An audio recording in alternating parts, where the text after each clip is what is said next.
Here we are making a long polystyrene run of curtain. From one end to the other is 10 meters tall, and we had to make dozens and dozens of this section made from glass fibre with metalwork added.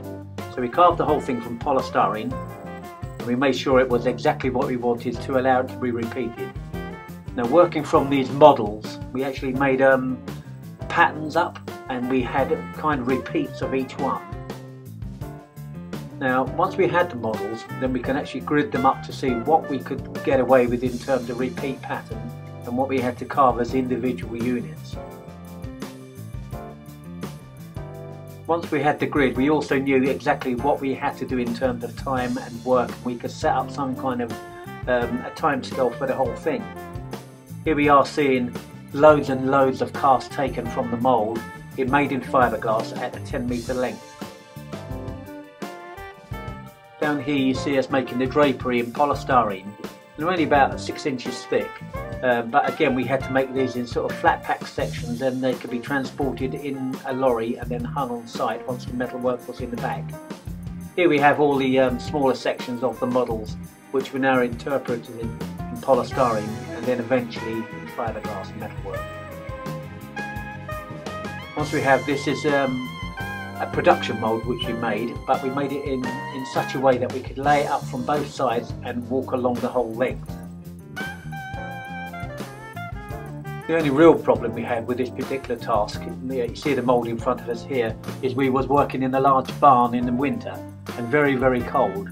So what we actually did was laid up each individual cast and then put them in a type of incubation unit so we could cure them properly and then pop them out and get on with the next one, which seemed to work really well, so I was happy with that.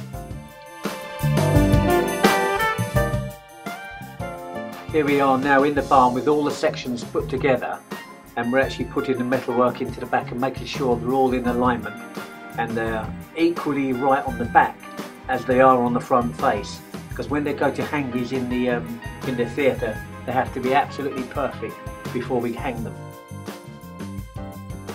And it's not just in the artistic sort of side of things that they've got to look perfect in the sense that they're looking correct, but they've got to balance as well, so the whole thing hangs straight and they go together number by number for the, in this particular case, the Germans were fitted together.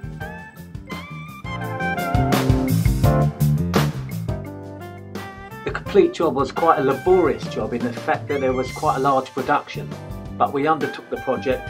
We made one pattern, several casts of other areas of polystyrene, and then fixed it all together. But we did treat it as a large run of units, and we knew what we were getting into. And in the end, we made 2 complete sets for a different theatre in the end. Well, one gone to Holland, one went to Germany. It's funny, when you take on jobs like this, you seem to get better and more efficient at things. And we did learn a lot from the project. Here we have the young man actually cutting rope, which also went as an individual unit along the bottom frayed side of the curtain themselves. Really pleased. Done this for Stephen Pyle from Stephen Pyle Workshop.